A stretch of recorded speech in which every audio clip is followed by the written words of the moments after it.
मैं उनसे हमेशा डरता रहा। एक तो पुलिस वाले थे और ऊपर से पापा। लेकिन उस दिन जब उन्होंने बुला के मेरे दोस्तों को बियर पिलाई ना, मुझे रियलाइज हुआ यार, मैं कहा ये तो अपने पे गया है। तो मुझे रियलाइज हुआ यार, हमारे यहाँ बाप बेटे के बीच रिस्पेक्ट इतनी होती है, इतना डर भी होता है शायद, कि उसमें कम्युनिकेशन गैप आ जाता है। वरना विदेशों में आप जाके देखो, लड़के खुद मिलाते हैं अपनी गर्लफ्रेंड से बाप, hey dad meet my girlfriend Natalia या। और 2 ड्रिंक के बाद वो बाप भी डांस कर रहा था ये। तो वो फ्रेंडली, अंग्रेज लोग फ्रेंडली होते हैं। हमारे यहां अगर कोई लड़का स्कूटर पे अपनी गर्लफ्रेंड के साथ जा रहा है, बाप को आता देख ले, वो स्कूटर चलता हुआ गर्लफ्रेंड को बैठे बैठे छोड़ देता है। वो उसको पता मार पड़ेगी घर जाके। उस दिन वो पहली रात थी जब मैंने मेरे फादर के साथ बैठ के ड्रिंक किया, पहली और शायद आखिरी बार, क्योंकि उसके बाद मेरे फादर को कैंसर का प्रॉब्लम आ गया, वो चल बसे। अच्छा, मैं उस समय होऊंगा 21 साल का, और मुझे समझना है, मैंने कहा यार अभी तो इस आदमी में मुझे एक पुलिस वाले के साथ साथ, बाप के साथ साथ पहली बार मुझे दोस्त नजर आया, और वो चला गया। तो लाइफ में कभी कभी ऐसा होता है, हम लोग सोचते हैं कि आगे चल के मैं अपने फादर के लिए ये करूंगा, लेकिन कभी कभी आपको मौका नहीं मिलता। तो जब होते हैं तो दिल खोल के प्यार करो, उनकी सेवा करो। ये मैंने मेरी लाइफ से सीखा है।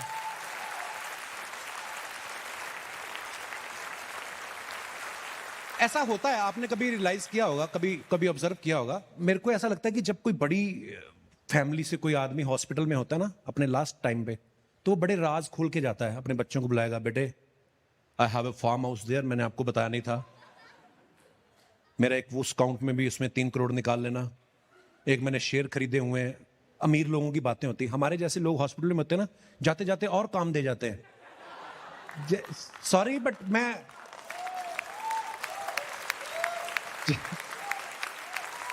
जैसे बोलने में थोड़ा फिल्मी लगता है। मेरे फादर बोल के गए, कहते यार तेरी बहन की शादी रह गई, अपना घर भी नहीं बनाया, हम पुलिस क्वार्टर में रहते थे। तो मुझे भी समझ नहीं आया, मैं 20 साल का था, मैंने कहा यार पापा हो जाएगा सब ठीक, कोई बात नहीं, अब ठीक होके आ जाओ। लेकिन मुझे नहीं, शायद मैं समझ नहीं पा रहा था कि वो उनको पता चल चुका कि अब जाने का टाइम आ गया। सो खैर, घर बनाने की बात, बहन की शादी की बात, ये तो पापा कह गए, लेकिन घर किसके साथ बसाना है ये मेरे को मालूम था। वो थी गिन्नी, मेरी वाइफ। गिन्नी से मेरी मुलाकात हुई थी कॉलेज में। अच्छा, ये कॉलेज आती थी 20 लाख की गाड़ी में, और मैंने स्कूटर एक सेकंड हैंड लिया था। तो मेरे दोस्त आके मेरे को बोलने लगे, ये लाइक करती थी, तो दोस्तों ने बोल दिया को लाइक करती है। मैं कहा तूने उसकी गाड़ी देखी है, मेरा स्कूटर देखा है? मैं कहा जितने का मेरा स्कूटर है उतने का रोज पेट्रोल डलवाती है वो। सोच, मैं कहा जिसका बाप 20 लाख की गाड़ी में पढ़ने के लिए भेज रहा है, वो पीटने आएंगे तो कितनी गाड़ियों में आएंगे वो। गिन्नी मुझे लाइक करती थी, मुझे आइडिया था, लड़के होते तो हरामी अंदर से, पता तो चल ही जाता है। लेकिन क्या, बॉयज स्कूल में पढ़े रहने के चक्कर में ना थोड़ा कॉन्फिडेंस नहीं था। एक बार ये मेरे लिए खाना ले आई, और मैंने इसके पीछे का प्यार नहीं देखा, मुझे लगा इसने शायद कहीं मेरा स्कूटर देख लिया है कि इतना गरीब इसके लिए खाना ले जाता। मैंने इसको, मैं बोला भी, मैं कहा गिनी देख, खाने का तो हो जाता है, खाली पेट्रोल ही महंगा पड़ता है। और ये मुझे ये मेरी फेवरेट थी सब एक्टर्स में से, क्योंकि हम लोग थिएटर साथ में करते थे, तो मैं इसकी ड्यूटी लगा रहा था बहुत सारी चीज़ों में। ये मुझे फ़ोन करके बताती थी आज ये हुआ, ये हुआ, आज हमने इतनी रिहर्सल्स की। एक दिन इसने मुझे फ़ोन किया, मैंने ऑफिसर चॉइस पी रखी थी, हाई थॉट। मैंने उठाते ही फ़ोन पूछा, डू यू लव मी? ये काम की, कहती व्हाट, ये आदमी में हिम्मत कैसे आ गई? मैं शुक्र करता हूँ भगवान का, उस दिन मैंने ताड़ी नहीं पी रखी थी, सीरियसली। अगर ताड़ी पी होती शायद मेरा क्वेश्चन ही बदल जाता, गिन्नी तेरे पापा को ड्राइवर चाहिए? ओ, मैं गिन्नी से एक बात, मैंने कभी, गिन्नी मेरे शो पे कभी वैसे तो नहीं आई। गिन्नी, आप बहुत अच्छे घर से हो, फाइनेंशियली भी बहुत अच्छे घर से हो जी। एक स्कूटर वाले लड़के से क्या सोच के प्यार किया था तुमने? कुछ नहीं, मैंने सोचा कि पैसे वाले से तो सभी प्यार करते हैं, इस गरीब का भला ही कर दूं।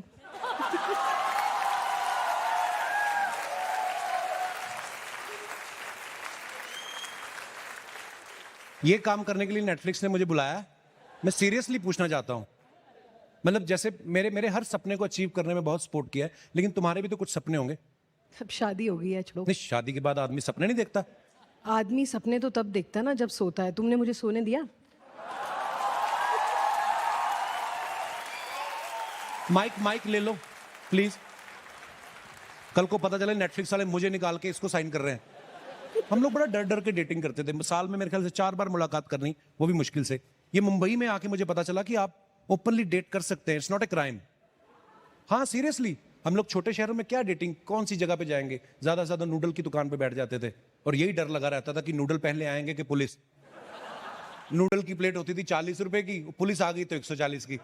तो हमारा इश्क कैसा होता है कि एक कोल्ड ड्रिंक में अगर 2 स्ट्रॉ डाल के हम दोनों ने पी लिया ना, तो इट्स इक्वल टू फ्रेंच किस, हम गरीब लोगों के लिए। अच्छा, थिएटर तो हम कर ही रहे थे, साथ साथ मुझे सिंगिंग का बड़ा शौक था। तो मैंने एक पंजाब के बहुत पॉपुलर सिंगर हैं अमरिंदर गिल, मैंने उनको as a backup singer join कर लिया। अच्छा, बैकअप सिंगर सुनने में बड़ा अच्छा लगता है, ऐसा लगता है जैसे मेन सिंगर अगर नहीं चला तो backup singer is there. No, मैं आपको बताता हूँ बैकअप सिंगर का काम क्या होता है। जैसे फॉर एग्जाम्पल गाना चल रहा है, होया वे हंस के न लंघिया करनी, सानू इश्क हो गया, आए हाय सानू इश्क हो गया, ओए होए। तो ये आए हाय और ओए होए जो था ये मेरा है। एवे हंस के न लंघिया करनी, सानू इश्क हो गया, मर गए, तो ये मर गए जो है मेरा है। ये था मेरा काम। पंजाब में शादियां होती हैं गांव में मॉर्निंग में, शुक्रिया। तो उन सिंगर को किसी ने बुक किया, तो मेरा पहला ही शो था, तो लेकिन वो किसी कारणवश वहां पे जा नहीं पा रहे थे, तो उन्होंने बोला कि आप मना करके आओ। मैं साथ में दिनेश को ले गया, ये हमने मना करने के लिए रखा हुआ है, तो हम दोनों मना करने चले गए। अच्छा, पंजाब में जो शादियां होती हैं वहां पे एक मशहूर सिंगर का गाना एक स्टेटस सिंबल माना जाता है, कई लोग तो कार्ड पे भी छपवा देते हैं। मैं और दिनेश गए वहां पे, जाके मैंने बोला कि ऐसा ऐसा है, हम वो सिंगर की तरफ से आए हैं। तो बड़ी इज्जत की उन्होंने, आइए ये बैठिए, शादी वाला माहौल था, दारू वारू पी रहे थे वो। तो मैं जाके मैं कहा जी सर हम थोड़ी सी प्रॉब्लम हो गई, कल वो हमारे जो सिंगर है वो नहीं आ पाएंगे। कहता अच्छा अच्छा बेटा, कहता दरवाजा बंद करोगे आप 2 मिनट। दरवाजा भी उन्होंने हमसे ही बंद करवाया, छिटकनी बंद करके बिठा लिया, इज्जत भी पूरी दे रहे हैं, रख लिया हमें। कहते बेटे ऐसा है, वो आएगा तो तुम जाओगे। अच्छा, किडनैप भी हो गए, इज्जत भी पूरी मिल रही है।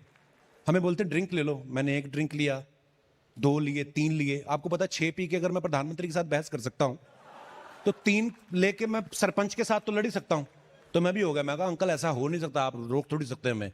कहता बेटा करने को तो मैं तुम्हें गोली भी मार सकता हूं। तो मैंने कहा फिर कहां सोना है बताओ। हमें इतनी बेइज्जती फील हुई, मेरा मोराल गिर गया सारा। बड़ी देर बाद सिंगर आया जो अगले दिन शादी पे, फाइनली हमारी किडनैपिंग खत्म हुई। उसके बाद फैमिली ने गोलियां चलानी शुरू कर दी। अच्छा, हमारी शादी में एक ये नहीं पता चलता कि कोई एक्साइटमेंट में गोली चला रहा है कि सिंगर लेट आया गुस्से में चला रहा है। वो सारे गोलियां चला रहे, धीरे धीरे गोलियां चलाते चलाते वो लोग स्टेज पे और हम लोग स्टेज के नीचे, और मैं ऐसा स्पीकर था बड़ा सा उसके पीछे छुप गया। ये आज 20 साल बाद मुझे रियलाइज हुआ कि स्पीकर के अंदर खास कुछ होता नहीं है, गोली चलती तो मैं मरता ही। वो सारे गोलियां चलाने वाले स्टेज पे, हम स्टेज के नीचे, और वहीं पे खड़े खड़े आए हाय सानू इश्क हो गया, मर गए। वो मर गए पहली बार मेरे दिल से निकला। और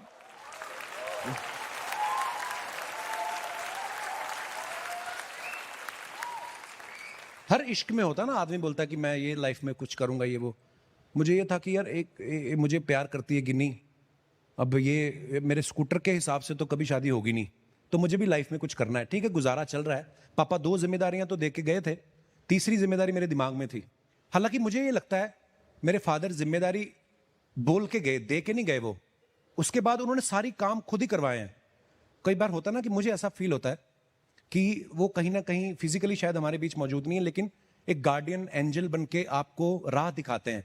उन्होंने शायद मुझे राह दिखाई, वो राह फिर मुंबई तक आया। 2007 की बात है जब मैं पहली बार एक टीवी शो के लिए मेरा सिलेक्शन हुआ, the great Indian laughter challenge.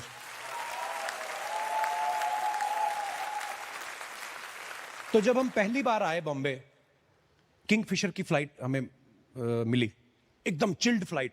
Beer बनाने वालों की है तो चिल्ड ही होगी ना। मुझे लगा उनके कैबिन में से भी वहां से बियर निकलेगी, मतलब। अच्छा, वो अंधेरी उतरी, अंधेरी में हमें इन्होंने एक अपार्टमेंट में ठहराया, सर्विस अपार्टमेंट होते थे। अच्छा, तब मुझे पहली बार पता चला कि जब हम पहली बार बॉम्बे आए थे, हम बॉम्बे आए नहीं थे, हम मीरा रोड रह के चले गए। और मीरा रोड उस समय खुद बॉम्बे में स्ट्रगल कर रहा था। तो ये लाफ्टर चैलेंज वालों ने हमें 2 बेडरूम फ्लैट दिया था।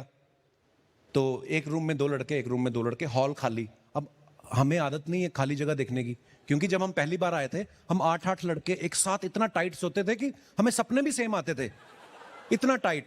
लोग कहते हैं ना भूत आके चढ़ जाते हैं, भूत प्रेत। मुझे लगता है भूत आए भी होंगे ना तो देख के चले गए होंगे कि ये तो एक दूसरे पे चढ़े हुए हैं, इन पे क्या चढ़े हम। तो मतलब ये हाल था।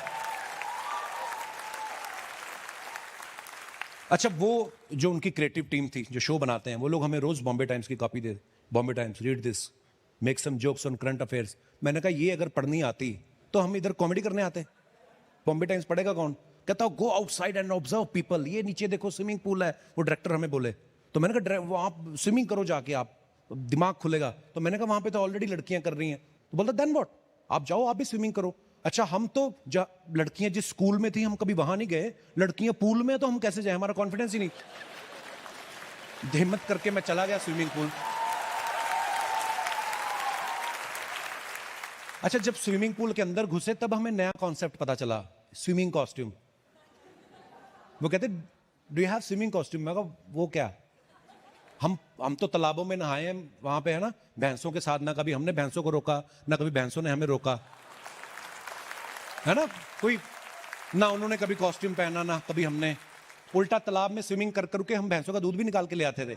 मतलब यू नो, बड़ा इंटीमेट रिलेशनशिप होता है हमारा।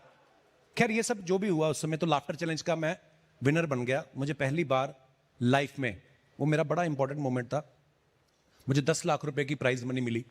वो 10 लाख रुपया, ये देखो, मुझे खुद को लगा, कभी कभी हम अपने आप को बड़ा अंडर एस्टिमेट कर लेते हैं। मुझे लगा मैं इससे बड़ा मैं कुछ नहीं अचीव कर सकता। मैंने ये चेक को लेमिनेट करा के अपने घर पे लगवा लिया अमृतसर में, 10 लाख रुपए का। लेकिन जब ये कैश हुआ ना बैंक में, तो आया 6,90,000, 3,10,000 कट गया। मैं बढ़ गया स्टार टीवी वालों पे। मैंने कहा बाकी के पैसे कहां हैं? कहता वो टीडीएस कट गया। मैंने कहा किससे पूछ के काटा? बोलते ये पूछते नहीं, ये बस कटता है। मैंने कहा क्यों कटा? मैंने तो स्विमिंग भी नहीं की। फिर भी तो खैर, धीरे धीरे लाइफ पटरी पे आने लगी। उसके बाद धीरे धीरे फिर आपको शोज मिलने लगते हैं, यू नो, आप बड़े बड़े लोगों में उठना बैठना शुरू हो जाता है। हमारी इंडियन क्रिकेट टीम के बॉलर हैं हरभजन सिंह, उन्होंने मुझे एक बार फोन किया, बोलते पाजी आप मुंबई इंडियंस के लिए परफॉर्म करेंगे? मुंबई इंडियंस अपनी क्रिकेट टीम के लिए। मैं बड़ा हैरान, मैं क्या वाओ। अच्छा, मैं जब गया सिर्फ 15 लोग थे, छोटे से वेन्यू में। सचिन तेंदुलकर, सन्नत जयसूर्या, नीता अंबानी, देश की सबसे बड़ी बीवी, देश के सबसे बड़े बिजनेसमैन की बीवी। तो बड़े बड़े लोग, सचिन तेंदुलकर, नीता अंबानी, और उनके सामने वो आदमी जिसका अभी अभी टीडीएस कटा है। अच्छा, मेरे चुटकुले भी सारे गरीबों वाले, हम अमृतसर में पूरियां ऐसे खाते हैं, छोले ऐसे खाते हैं, ये वो। और नीता अंबानी मेरी तरफ देख के सोच रही है किस कंट्री से आया ये, व्हाट इज गरीब।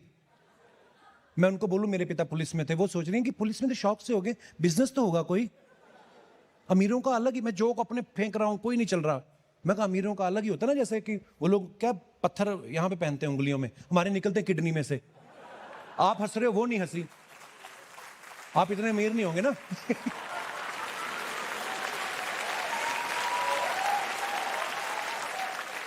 अच्छा, मेरा एक चुटकुला नहीं वहां पे चला, और भज्जी अलग से टेंशन में हरभजन सिंह कि इस आर्टिस्ट को मैंने बुलाया, कहीं नीता अंबानी मेरे पैसे ना काट ले। अच्छा, जब आदमी फ्लॉप हो जाता है ना, उसका दिल नहीं करता एक सेकंड के लिए रुकने को भी कहीं।